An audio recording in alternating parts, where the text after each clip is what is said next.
Audio Jungle.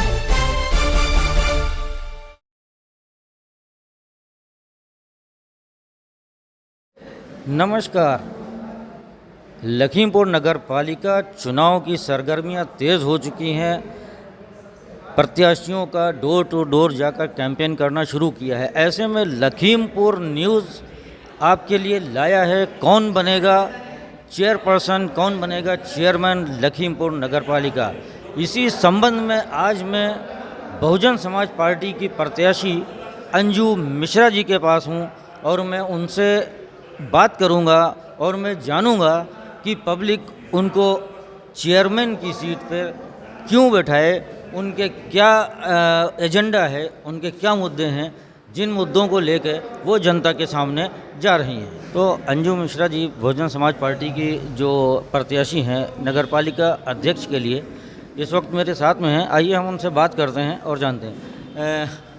सबसे पहले तो आपका स्वागत है मेरे चैनल पे और मैं जानना चाहूँगा कि आप मुझे ये बताएं जी कि आपका एजेंडा क्या है नगर पालिका अध्यक्ष का जो आप चुनाव लड़ रही हैं, तो जनता के बीच में आप क्या क्या मुद्दे लेकर एजेंडा क्या क्या नहीं है ये पहले पूछिए। क्या व्यवस्था है? 10 सालों से हम देखते ही आ रहे हैं। हम तो शिक्षिका थे, जब चलते थे स्कूल टाइम पे पहुंच नहीं पाते थे, इतनी जाम लगी है। जल भरा हो, जब बरसात हो जाती तो स्कूल हम आधी घुटनों में तैर के जाते थे। इन व्यवस्थाओं से त्रस्त होकर हमने खास करके इन्हीं व्यवस्थाओं को देखते हुए हम लोग नगर पालिका में कदम बढ़ाए। माननीय बहन जी ने कहा कि जब आप कर सकते हो तो जाके चुनाव लड़िए और इन व्यवस्थाओं को सही करिए। चुनाव जीतने के बाद उसी व्यवस्था में हम लोग लगे। प्राथमिकता के आधार पर मैंने पहले भी कहा है कई जगहों से, आज भी कह रहा हूँ, सबसे अहम होगा जल भराव की समस्या को ख़त्म करना शहर से। और उसका एक खाका होता है, पूरा प्लान है जो हम लोगों ने तैयार किया है। दूसरा रहेगा हमारा कि जो हम लोग काशीराम कॉलोनी जो हमारी हैं, ये नगर पालिका क्षेत्र में है, जर्जर अवस्था में हैं। इन कॉलोनियों को सबसे पहले दुरुस्त करा के 15 दिन के अंदर इन पे जो है इनका मेंटेन कराना और रंगाई पुताई का काम शुरू कर देंगे अगर नगर पालिका चेयरमैन बनने के बाद। तीसरा जो सबसे अहम जो ज्वलंत मुद्दा है, जानवर। इन जानवरों को, जो किसी भी नस्ल के जानवर हैं, उन जानवरों को नगर पालिका क्षेत्र में कोई भी जानवर आपको 15 दिन के अंदर नहीं मिलेगा, उनकी सब व्यवस्था की जाएगी। और एक सबसे बड़ा मुद्दा जो आपने पूछा, जैसे जाम का होता है, जाम तो बहुत तत्काल समय से ख़त्म की जा सकती है, केवल इच्छा शक्ति की बात है। आप ज़रा कल्पना करें, रोड में डिवाइडर बना दिए गए लेकिन बिजली के पोल नहीं हटाए गए। डिवाइडर बना दिए गए, साइड में लगे हुए खंभों को छेड़ा तक नहीं गया, जो साइड में अन्य चीज़ें बनी हुई उनको नहीं छेड़ा गया। ऐसी स्थिति में रोड और सक्रिय हो गई। रोड सक्रिय हो जाने के बाद भी ऑटोमेटिक जाम लगना शुरू हो जाएगा। जैसे इस समय थोड़ा सा प्रशासन कर रहा है कि जाम के लिए लोगों को 10 मीटर जाना है तो उन्हें करीबन 1 किलोमीटर घुमा दे रहा है, उस व्यवस्था को सही करने के लिए, जाम को रोकने के लिए। ये व्यवस्था नहीं चल सकती, ये कब तक चला लेंगे? परमानेंट इलाज चाहिए, सोल्यूशन चाहिए। जैसे लखीमपुर रोडवेज बस अड्डा है, बाहर बस अड्डा प्रस्तावित है। ऐसे में अगर बस अड्डा अपने स्थान पर चला जाए तो इसको पूरा पार्किंग स्थल बनाया जा सकता है। शहर के अंदर आने वाले लोगों के लिए पार्किंग स्थल बनाया जा सकता है और ये डबल स्टोरी में बनाया जा सकता है। पानी की समस्या के लिए मैंने कहा कि जिन मोहल्लों में पानी निकास नहीं बन सकता है गंदे नालों से, उनमें वाटर पंप लगा करके उन पानी को उस मोहल्लों से बाहर निकाला जाए, एक बड़े स्टोरेज में करके आराम से चीज़ें समाप्त हो जाएंगी। मैं कहता हूँ, नगर पालिका कह रही है कि नगर पालिका नौकरी सृजन नहीं कर सकती है। मैं चेयरमैन बनूँ तो कम से कम 100 नौकरी एक साल में नगर पालिका अपने स्तर से सृजन कर सकती है, जो अलग होंगे, अन्य तो अलग कर पाएंगी। वो केवल इन कामों के सुधार में नौकरियां आ जाएंगी। एक अभी बड़ा ज्वलंत मुद्दा रहा है पिछले दिनों लखीमपुर में अतिक्रमण को लेके, और उसमें देखा यह गया कि जो रोज़ी रोटी कमाने वाले लोग हैं उनको उजाड़ दिया गया, उनकी जगह खाली करवा दी गई। तो उन नो वेंडिंग जोन में भी इवन जो नगर पालिका को पे कर रहे थे उनको भी वहाँ से हटा दिया गया। उनके बारे में आपके कोई रोड में कुछ आपने उनके बारे में प्लान किया हुआ है? बिल्कुल, यही तो मैं समझ नहीं पा रहा हूँ कि जो मकान बने हैं, अभी 10 सालों में कुछ नगर पालिका की रोडों पर मकान बनवा दिए गए। नगर पालिका वहाँ हस्तक्षेप नहीं कर रही थी। क्यों? एक प्रश्नवाचक चिन्ह मैं लगा रहा हूँ। बनवा दिए गए, उसके बाद उनको तोड़वा दो। जो खुंचे वाले लगा रहे हैं, रेवड़ी वाले लगा रहे हैं, जो प्रतिदिन कमाते और खाते हैं, या तो उनकी व्यवस्था की जाए किनारे खड़े करने के लिए। जैसे अभी टैक्सी स्टैंड बना हुआ था, टैक्सी स्टैंड ख़त्म किया गया क्योंकि टैक्सी स्टैंड के नाम पे नहीं था। उधर साइड में इतनी ज़्यादा जगह है, अगर रेवड़ी ठेले वाले खड़े रहें तो कोई दिक्कत नहीं होगी।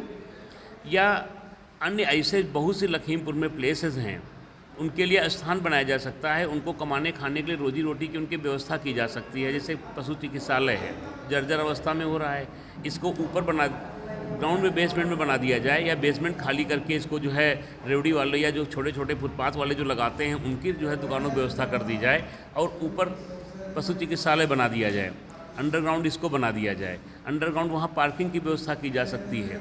बहुत सारी चीज़ें हैं जो बहुत आसानी से की जा सकती हैं, लेकिन तब तक नहीं की जाएंगी जब तक इच्छा शक्ति नहीं होगी। नहीं, ये पशु चिकित्सालय की आपने जो बात करी है, ये नगर पालिका के कार्यक्षेत्र में तो नहीं आता है। ये सेंट्रल गवर्नमेंट को, डिस्ट्रिक्ट हॉस्पिटल को ये डायरेक्ट एड्रेस करता है। तो आप कैसे इसके बारे में बात कर सकते हैं, या क्या आपके पास रास्ता है कि वहाँ पे पशु चिकित्सालय को ऊपर कर दें और नीचे हम बना दें? किस बेस पे आप ये बात कर सकते हैं? देखिए, एक चीज़ समझिए, आप कोई भी चीज़ गवर्नमेंट कभी ये नहीं कहती है कि कोई आप गलत काम करें। सही तरीका है, हम गवर्नमेंट से बात करेंगे ना, अगर जिस पर है कि हम चिकित्सालय अगर आपका, क्योंकि वो बनना दोबारा उसे है, तो नीचे अगर पार्किंग की व्यवस्था दे दी जाए और ऊपर चिकित्सालय बना लिया जाए, बेसमेंट में पार्किंग दे दी जाए, या बेसमेंट में रेवड़ी या खोखे लगाने वाले जो थोड़ा थोड़ा सामान बेचते हैं उनकी व्यवस्था कर दी जाए। पार्किंग के साथ में जब उनकी होगी तो लोग गए अपनी गाड़ी खड़ी के सामान लिए चले आए, जिससे शहर भी सुंदर दिखेगा, वातावरण भी सुंदर रहेगा और काम भी होगा। आप लखनऊ में देख रहे हैं इस प्रकार की पार्किंग बनी हुई है, ऊपर रहने के लिए दुकानें या अन्य चीज़ बनी हुई है, अंडरग्राउंड पार्किंग बनी हुई है, ऊपर हॉस्पिटल टाइप के बने हुए हैं। तो उस व्यवस्था को किया जा सकता है बहुत आसानी से। जैसे लोग समझते हैं कि बजट कहाँ से आएगा, बजट होता तो हम कर देते। कुछ लोग कहते हैं कि ये ऐसे संभव नहीं है, इतने दिन में हम नहीं कर ये काम कर देते। ऐसा नहीं होता है, बजट की कोई कमी नहीं होती है, सिर्फ और सिर्फ इच्छा शक्ति की कमी होती है और बजट का इस्तेमाल कैसे किया जाए।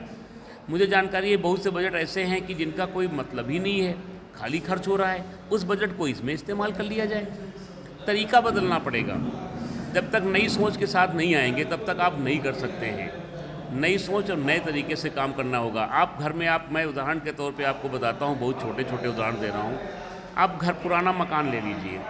पुराने मकान होते थे, अगर सिस्टमेटिक ढंग से नहीं बने होते थे तो उस मकान में रहने में असुविधा होती थी। लेकिन अब जो नया मकान बन रहा है, प्लान के तहत बन रहा है, उसमें अपनी विंडो, अपनी एसी कहाँ लगेगी, आपकी विंडो कहाँ होगी, आपका बेड कहाँ पड़ेगा, आपका सोफ़ा कहाँ होगा, आपकी अलमारी कहाँ रखी जाएगी, ये पहले से ही प्लान होता है। लेकिन अगर हम अपने घर के पुराने मकानों में चले जाएँ तो इस प्रकार का प्लान नहीं होता। ऐसे ही जब आप प्लान करके चलेंगे किसी चीज़ के लिए तो आप बेटर कर लेंगे। आप लोग स्वयं देखे होंगे, एक तरफ नगर पालिका द्वारा रोड बनती है, दूसरी तरफ जल निगम द्वारा उसे खुदा दिया जाता है और उसके बाद फिर उसका पैसा अलाट होता है, फिर उसको बनाया जाता है। तीसरी बार उसमें फाइबर लाइन डालने के लिए फिर खोद दिया जाता है। तो अगर नगर पालिका चेयरमैन चाहें तो ये सारा खाका पहले तैयार कर ले, 1 महीना भर, 15 दिन, 2 महीने, 3 महीने में, कि सब लोग अपना अपना बता दीजिए कब है, उसी हिसाब से हम आगे काम कर लेंगे। तो सड़कें टूटेंगी नहीं, ये काम होगा ही नहीं, वो पैसा बचेगा नगर पालिका का जो दूसरे क्षेत्र में इस्तेमाल कर सकता है। एक आखिरी सवाल मैं आपसे पूछना चाहूँगा, अगर आप नगर पालिका अध्यक्ष का चुनाव जीतते हैं तो जैसा कि बहुत कई बार ये मुद्दा सामने आया है कि जो निवर्तमान जो चेयरमैन हैं उनका मकान, उनकी दुकान पूरी नाले में बनी हुई है, तो उसके ऊपर क्या आप किसी तरह का कोई एक्शन लेंगे? देखिए, अगर वो इनलीगल है तो कोई भी हो, सबसे पहले तो मैं उन अधिकारियों पर एक्शन लेने की बात करूंगा जिन्होंने इसे बनाने की परमिशन दी है। गलती यहाँ नहीं होती कि किसने मकान बना के तैयार कर लिया है, गलती यहाँ होती है कि बना कैसे, बिना हमारी आपकी परमिशन के तो बन नहीं जाएगा। यानी जो अधिकारी हैं उस समय के मौजूदा, बिना उनकी, वो जनता के सेवक नहीं हैं, वो परमिशन कैसे दे दिए बनने के लिए। जैसे अभी बहुत सा अतिक्रमण हटाया गया और वो अतिक्रमण आज के 60-60 साल पहले से है, कुछ 10 साल पहले से है, कुछ 4 साल पहले से हैं, कुछ अन्य पहले से हैं। तो अगर वो चीज़ें बन रही हैं तो नगर पालिका द्वारा उन्हें रोका क्यों नहीं गया? रोका नहीं गया, इसके मैंने बनाए सहमति व्यक्त कर दी। अब सहमति के बाद टूटता है तो उन अधिकारियों से पैसा वसूला जाना चाहिए जिन्होंने इनकी परमिशन दी है। सबसे अहम चीज़ तो ये है। और अगर वो परमिशन के बगैर बने हुए हैं तो आप भी जानते हैं, उसके बारे में ज़्यादा कहने की जरूरत नहीं है, इसमें चुनाव है। तो ये थे डॉक्टर सुबोध मिश्रा, अंजू मिश्रा, जो नगर पालिका अध्यक्ष पद की प्रत्याशी हैं, उनके पति जी हैं। और उनका साफ तौर पे ये कहना है कि अगर कोई भी काम इनलीगल तरीके से है, अतिक्रमण है या जो भी है, तो उसको हम हटाने से पहले हम उन अधिकारियों से बात करना पसंद करेंगे जिन अधिकारियों ने उसको बनाने की परमिशन दी है। और दूसरी चीज़, उन्होंने साफ तौर से जो शहर में जाम की समस्या है, जलभराव की समस्या है, उन सभी पे अपने विचार व्यक्त किए। लखीमपुर न्यूज़ के लिए अब्दुल कवी की रिपोर्ट।